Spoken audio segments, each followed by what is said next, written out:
Hey, Shazam 15 here. This week's film was The Goon. Now, to give you a basic overview, The Goon is about a really nice guy who isn't the brightest bulb in the bunch and is blessed with physical strength and power and a need to use that in the defense of his fellow man. Basically, he spent his entire life working security, and he holds the door open at his synagogue because he is an adopted Jewish boy.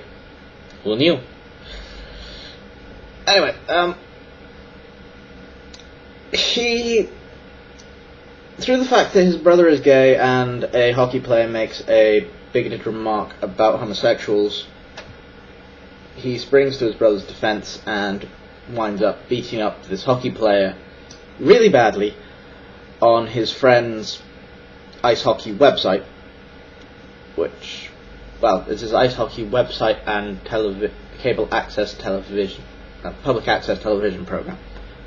You know, think Wayne's World with ice hockey, but you know, this time with a website.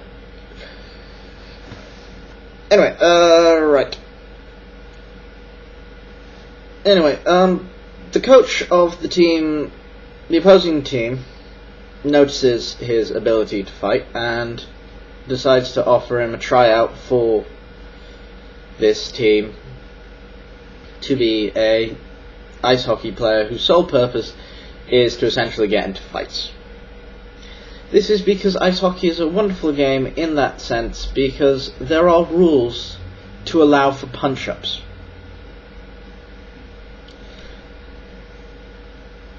Anyway, he gets then transferred to the coach's brother's team in Canada, in Nova Scotia to be precise. And basically he gets into sub-national hockey.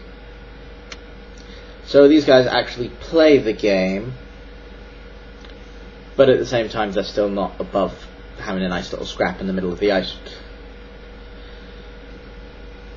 But basically he gets transferred to this team, which are the typical underdogs. They haven't won a game in months, the captain's going through a divorce, the former star player is afraid of playing properly and instead has gone and spiraled into a pitiful state of self-abusement.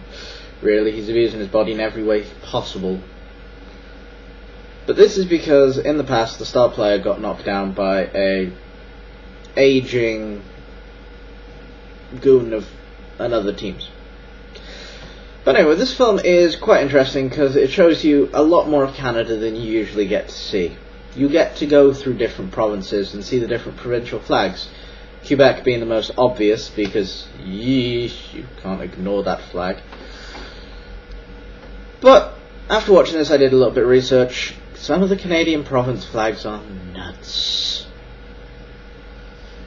Anyway, back to the overview. Basically, as this film goes, the plot is nice, it's interesting, it's something we haven't really seen before. Some of the dialogue does bring up poignant points, but particularly pertaining to the treatment of the military, because the aging guy meets up with the new guy and he points out to him that he's just a soldier, and nobody likes soldiers when they stop bleeding.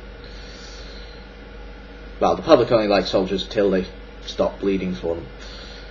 Which, to some extent, is a horrible but accurate representation of the treatment of soldiers throughout the centuries. Whenever they cease to be soldiers, veterans are generally just tossed aside as social garbage. Anyway, right.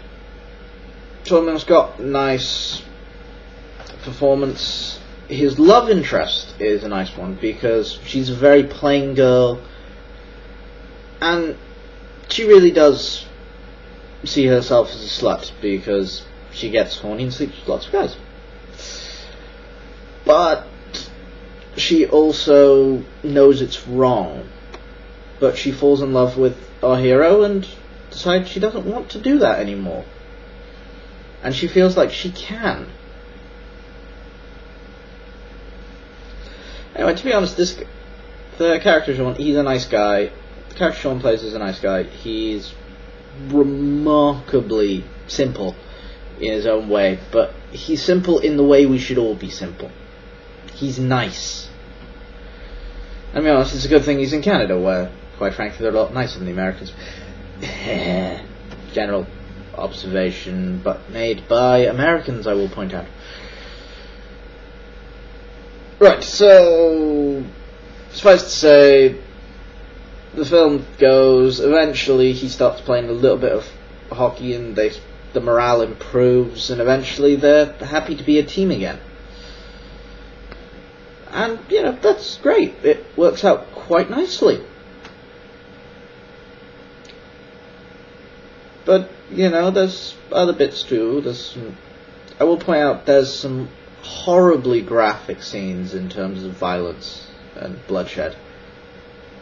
But at the same time, as bloody as it is, they keep it within the realms of reality.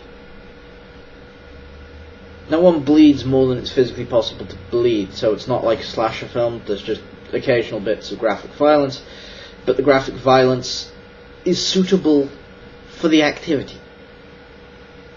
And I like that. But yeah, overall, it's a nice little film. It's not ever going to be considered a remarkable classic. It might achieve a minor cult status. But at the same time, there's nothing truly awful about this. There's nothing that truly fails. It's just, at the end of the day, it's just not a film for everybody. Anyway, so that's this week's review. I will see you next week. TTFN.